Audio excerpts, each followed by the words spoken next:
Welcome to the EXCELcast. I'm Jonathan Kuskiski from the University of Michigan EXCEL program, and today I'm talking with Fanshen Cox DiGiovanni. Thank you so much for being here today. Thank you so much for having me. I'm honored. It's great to have you. And Fanshen is an actor, producer, and educator. Michigan alumni from, oh my goodness, 23 years ago.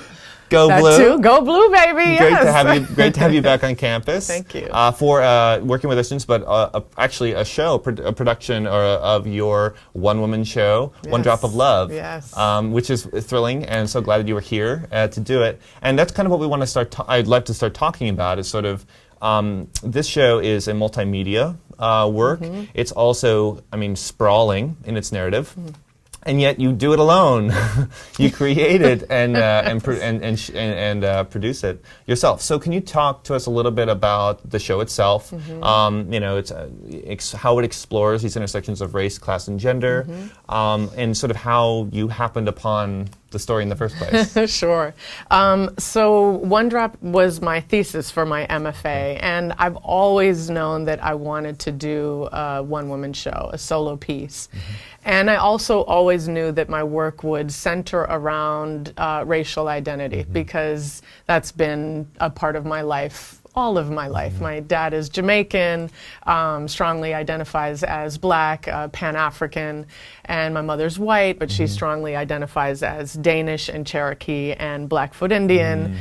Mm-hmm. And yes, it's even my brother, and we both have the same parents. We've had these very different experiences mm-hmm. in the world around race and culture. So I knew that I wanted to do work that explored that. Mm-hmm. So when it came time to do my thesis, I pitched it actually as a documentary film. My MFA was in acting and performance, but I took this documentary class and I thought, this is what I want to do. And eventually my thesis advisors said, we think it's great. However, your MFA is in acting and performance. How are we going to see you performing if you're behind the camera? But meantime, I had started gathering this footage from my family where we were having really honest and difficult and I believe necessary conversations about race and the way that it's affected us. And so one of my advisors said, why don't you take that and why don't you do a multimedia theater piece? And I was like, can I do that? Oh, yeah, okay. And so I started to develop the show. It really explores, the main characters are my father and me, and we, and how we came apart, and how I believe that us coming apart had to do with mm-hmm. our racial identities, and then how we also come to reconcile. And I use the racial categories on the U.S. Census as the historical backdrop for the show. And that's the biggest piece for the multimedia is that our slides situate the audience. So we begin in 1790, mm-hmm. the first census rather, mm-hmm. The first U.S. Census. And there were 3 categories basically: free white male, free white female, and slave. Mm-hmm. And at the top of the show, I go around and interact with the audience, and I tell people in the audience which of those categories they would fit into at that time. It's a very uncomfortable way to start a show. I don't recommend that to anyone. But in a way, I wanted the audience to be as uncomfortable. I wanted to say, look, this is uncomfortable, right? But we're gonna go through this journey together about the ways that these categories have shaped all of us, and now sit back and for some you get to sit back and reflect on how this affected my relationship with my father, but also hopefully you're sitting there the whole time figuring out how it also affects you. So, wow. Yeah. So it has its roots actually in your MFA and that experience, but deeper roots in terms of its connection to your personal history and your family's history. Right. So, you're preparing it for your MFA, your performance. Yeah. And were you already thinking at that point that you wanted this to be sort of this could be your touring show? This could be your one-woman show? It's funny. I think about that, and I think 2 things were happening for me. On one hand, the best thing that happened for me was that I let go of any thoughts about the success of the show, what might happen for the show. And that was great because it freed me up as a writer. because I wasn't, relying on these. There are all these books that say like, well, if you only write it this way, we promise you're going to be commercial, and and you had to read some of that for grad school, and I let go of all of that, and I said, if my mother, if I do this in our living room and my mother likes the show, I'm going to be fulfilled. I'm going to feel okay with it. But I did decide that if this went somewhere, and I was very fortunate. I went to the School of Ed. Actually, I did a 5th year, and I minored in education here. So I had these tools as an educator, and I thought, if this eventually could go to schools and universities, I'm going to make the show mobile. So I'm not going to have a whole lot of props and a lot of lighting and a lot of kind of things that might make it not accessible to places. And so I was really fortunate to make that balance of both not worrying about it being commercial, but also having the confidence to say, yeah, but you know what? I know where I want to take it. I know where I'd like to share this show. So can you talk a little bit about the transformation from the thesis, the performance of it, to this now touring show? And you've done it, what, almost 100 times? Almost 100 times, yes. I can't believe it. And that this was one of those. Is really amazing. So I had the incredible fortune of, number one, I had developed a community of people who examine mixed racial and cultural identity, and that I had co-created a film and literary festival and run that for 7 years, which was great too, because I was learning about storytelling along the way. I was the person deciding which films made it into the festival, and I was starting to learn what works for an audience, and I hadn't thought that went into once I was writing.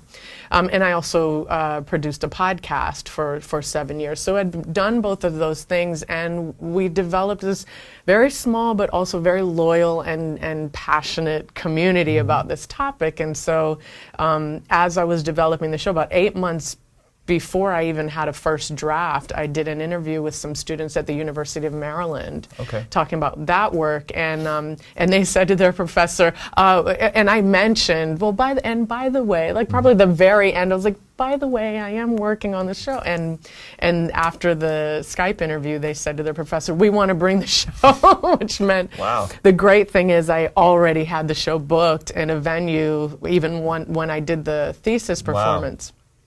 And then I had the incredible fortune that I grew up with Matt Damon and Ben Affleck. I don't know if you've heard Batman, Jason Bourne. They're really not like that. They're human beings, like all of us. So I had the great fortune of having grown up with both of them, and Ben happened to be in town at the time. And my campus was really far away, way far away from any glitzy Hollywood stuff. And on a whim, I think I was sending out Facebook invites to everybody, and he got one, and he was like, yeah, I'll be there. And I was like, what? And he came, and he really liked the show. Meantime, he had cast me for half a line and many things, and I always got cut out, and it was just, and I actually had this moment where first I was like, okay, great, and then about a week later I emailed him and said, don't come, because I was like, I don't want this to be about you. This is my thesis performance. But we worked that out, and he came, and it was very helpful that he said, this is great, this is important, I want to help you kind of get this out in the world. And that's been both wonderful and also challenging too, because now people, sometimes when we have their names involved in the marketing, people think they're going to get Batman or Jason Bourne. And suddenly they're stuck in this room where this woman's pointing to them and saying, free white male, free white female, and they're like, what? So yeah, but that without question, I'm aware of and appreciative of how that piece of the trajectory of the show helped. But I think everyone in our lives have a Matt Damon or Ben Affleck. We really do, if we kind of dig in and think about who we can get to come and who we can get to champion. Sometimes somebody who's just passionate about your work is way more important than a celebrity name. It's just somebody who really, really likes it can help you more than that. Absolutely. I love how you talk about the importance of building community first. Yes. And using, once you've cultivated, as you're cultivating this community of support, which, by the way, is a two-way thing, and you've already talked about how, I can't imagine the amount of opportunity you've created for people in your community through a festival and through the other work. And so there seems to me this sort of kind of momentum that builds over time, where once you've cultivated that kind of support structure, by paying forward value in an authentic way, it comes back. Absolutely, right. Yes. And I didn't even think of it in that way. It was really about providing this space, providing opportunities. But yes, absolutely. When they came back and said, "Well, we want to know what you're up to, and we want to support that," it's wonderful. Yeah. That's great. Well, can you talk a little bit about? So you made this reference to sort of part of the show where one of your roles is a census officer, right? Where you go and sort of you interact with the audience, and in some cases confront the audience. Yeah. And so, what are the sort of? I'm curious about the challenges. So you have this opportunity, and Ben Affleck, your friend, is there, and these all sound like great successes. These are like great positive momentum events. Right. And then you have this show at Maryland, and then it continues from there. But what are some of the challenges along the way, especially early on? Because I imagine you're going to these different locations, different schools, so you have different audiences each time. Yeah. So what are the challenges that you face in engaging audiences with this? In some cases, I think it could be a challenging. Maybe always, it's a challenging conversation to have through art. Yeah, absolutely. I think probably the most important lesson that I learned from a challenge is managing my own expectations, because I try to find out as much as I can about the venue we're going to, but you just never know. Once you get there, it's never what anybody said it was going to be.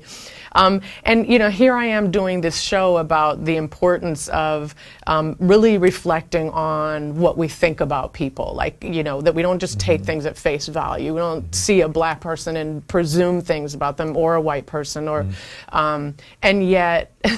And early on, every time we'd book a show, I'd be like, okay, look up the demographic. How many white people go to that school? Okay, they're not going to like it, And I have all these expectations before I go on stage. You don't want to do that to yourself as a performer, right? You just want to be open. So I think that my own internal struggle with that, and ego, sometimes we'd be booked in a venue that holds 1,000, and I'd walk in the room and there were 20 people there, and it's just, you sink. And you're and then you have to get through an hour-long show and just do the best you can for the people that are there. And then I also have shows because of the kind of the challenging nature of the content. I've had people walk out during some more conflicting scenes. I'm being nice, but I understand it's uncomfortable. And depending on what character I'm playing, sometimes I can say something to the person. Sometimes if it's not appropriate, it's not the right timing, just let them walk out and keep going. I know the people who stay are there for a reason. But yeah, I think you never know how people are going to respond, and that's particularly hard when you're sharing your most intimate moments. And you have to walk that line between caring deeply about how they're responding, but also having the confidence to know ultimately it doesn't really matter, because I got to live with myself. I got to wake up tomorrow morning and know, did I tell my full truth? Did I do my very best in that situation? Because it's going to keep me going for the next one. Yeah, I'm really curious about that too, because I imagine that, again, you're talking about writing this line, and so you must, and especially considering the nature of the show, you have your deeply kind of attenuated kind of connection to how the audience is reacting in the moment. But I'm wondering also afterwards, when the audience has a chance to, whether it's through Q&A or just meeting you, afterwards, to actually give you feedback. I'm just curious. I don't know if you have any interesting stories about that, or more specifically how you balance that, because I could imagine you get certain feedback that might be really interesting to consider how that would inform your future show, but obviously you want to protect the integrity of it. So absolutely, that's really tough because as an artist and an educator, both of using both of those skills, you have to, built into education is that you do evaluation, you get feedback, and you improve. And yet, as the writer, and as this memoir piece, this truth, you can't help but take it personally, right? Like, oh, well, you just don't like my dad. You know what I mean? It's like you just come up with any kind of excuse for why their comment shouldn't be meaningful. But no, and so I have to figure out constantly which of those things are where. Another line to be drawn. How much can I take that in and still be completely true to myself, like myself, have confidence for the next show? And maybe sometimes I can't take any of it in. And then other times I can take a little bit in that. And so when I'm doing that scene the next time, I'm going to tweak it a little bit. I'm going to think about what that meant for that audience member. One of the most interesting things that happened for us is, the show is really raw. And I knew, again, like the age group that I was looking at while developing it was kind of college age and older. And I were commissioned at a museum in Los Angeles called the Museum of Tolerance. And so we do it maybe about once a month or so there. And they bring in teachers and administration from all over California schools. And so a group came and saw it, and then afterwards we got an email from a librarian at a school, and we're thinking, okay, awesome, we're getting a school, and it's in the Bay Area. We're like, cool, that's our people, it's all good. And then I don't remember at what point we said we should find out what what age range, and he's like, it's 5th through 8th grade. And I curse a lot. Like I say things and share things that, these young people are dealing with without question. Right. But I don't know if I want to be the person to bring them up to them. Yeah. But the beautiful thing is that the school did all of this work in preparation. So we worked with them for a couple months beforehand to really talk about what are the themes that they should be prepared for. What are what are things that, and then also they gave us lots of feedback afterwards. Now my challenge with the feedback is having the time to implement it because it's so good. But now I'm going, and of course before you implement a change for a theater piece, then you need time to rehearse it. I can't just change it in the script and think I'm going to do it. Yeah. So, but I think it's so important, certainly in the development process to get feedback everywhere and just try to hang on to that ego and not let it make you think that you are a terrible person or writer or actor just because somebody didn't respond well to something. Yeah, so you're talking about building a couple of things there. One is resiliency, right? So resiliency to, this concept of, I guess, rejection or fear of rejection that all artists and performing artists in particular face.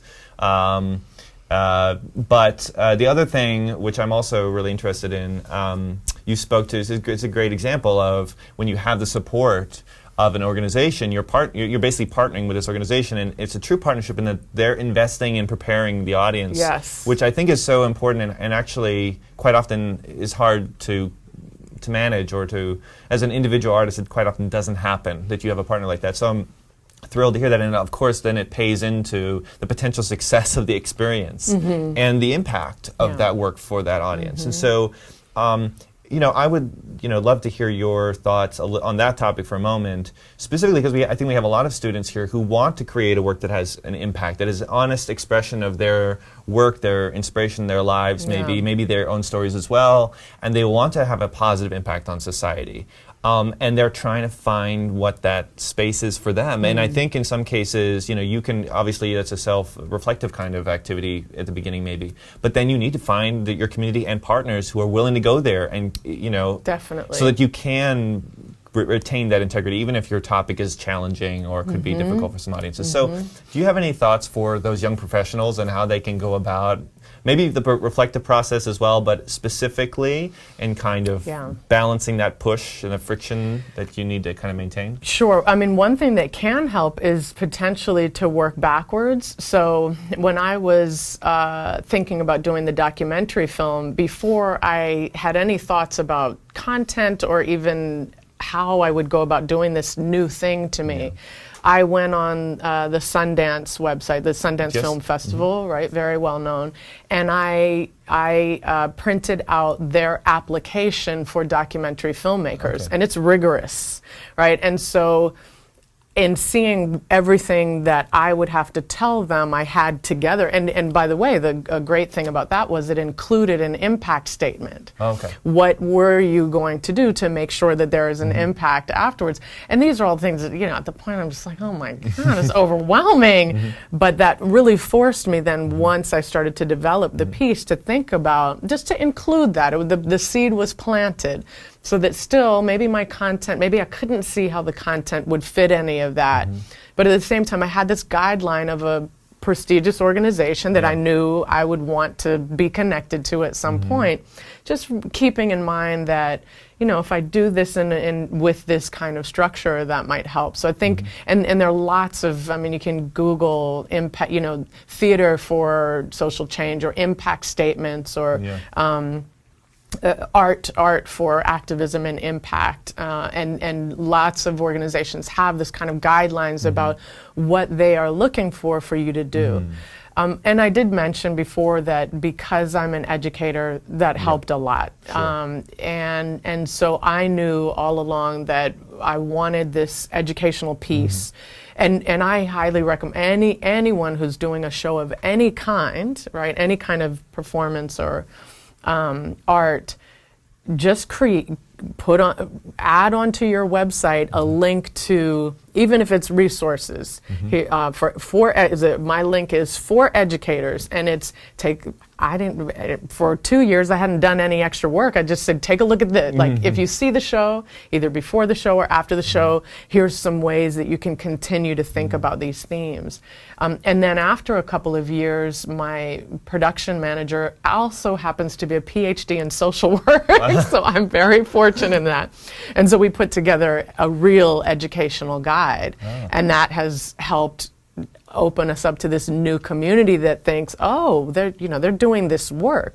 So I really recommend just finding out, and again, you could work backwards, even if you're not ready with your content for the show, but you just have these ideas about what you would need to have ready. You've already got that in place to think about.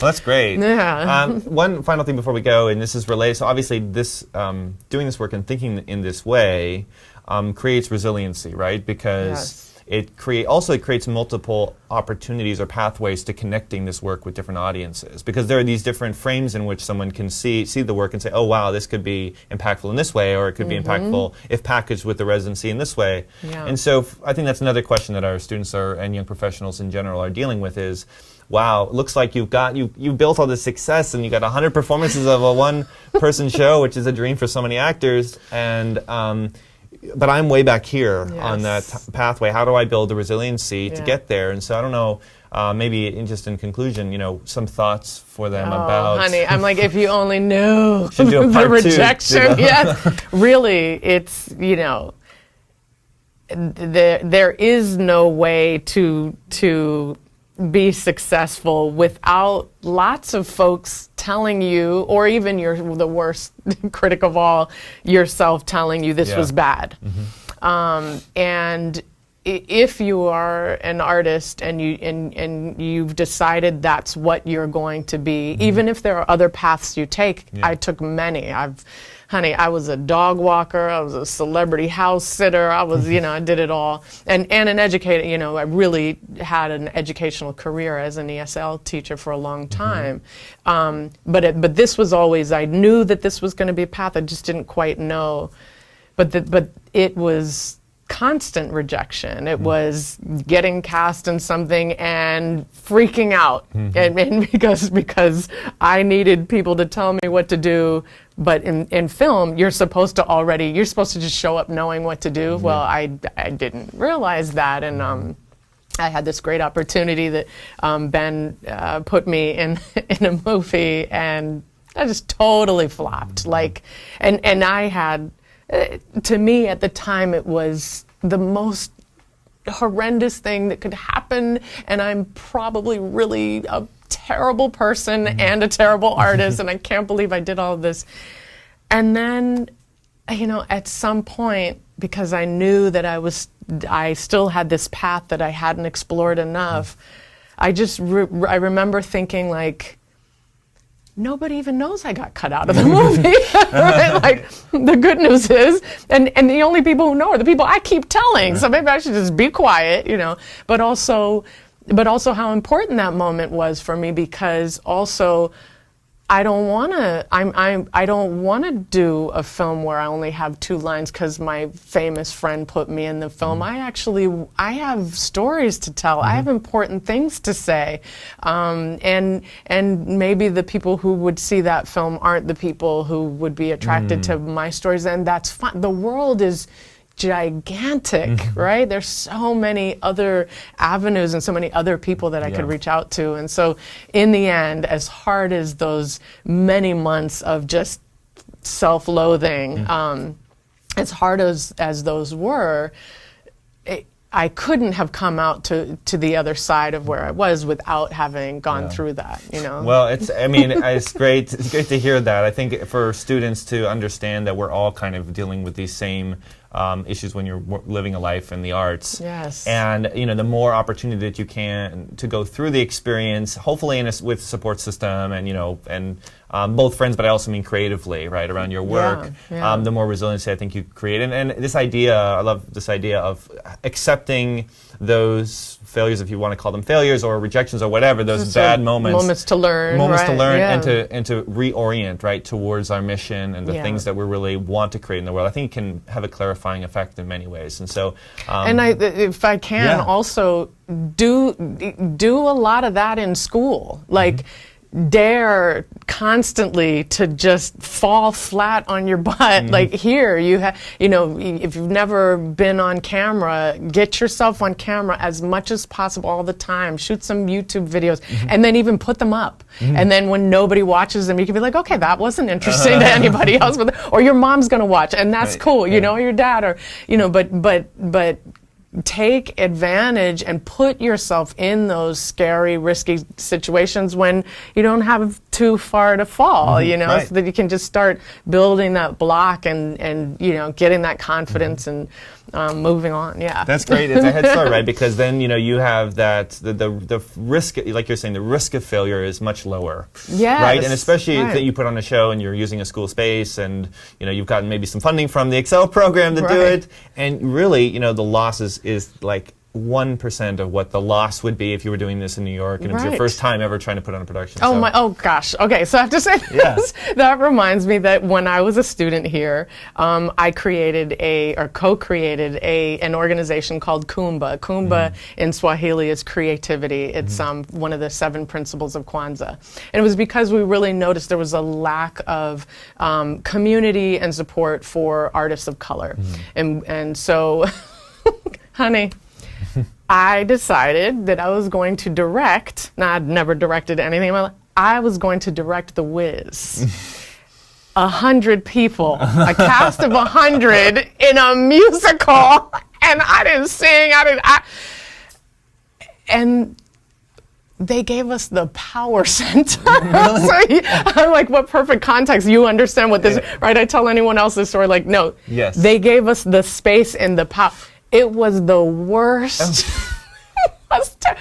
The actors and performers were great, but it was terrible. And it was another example of, wow, I mean, talking about failing all.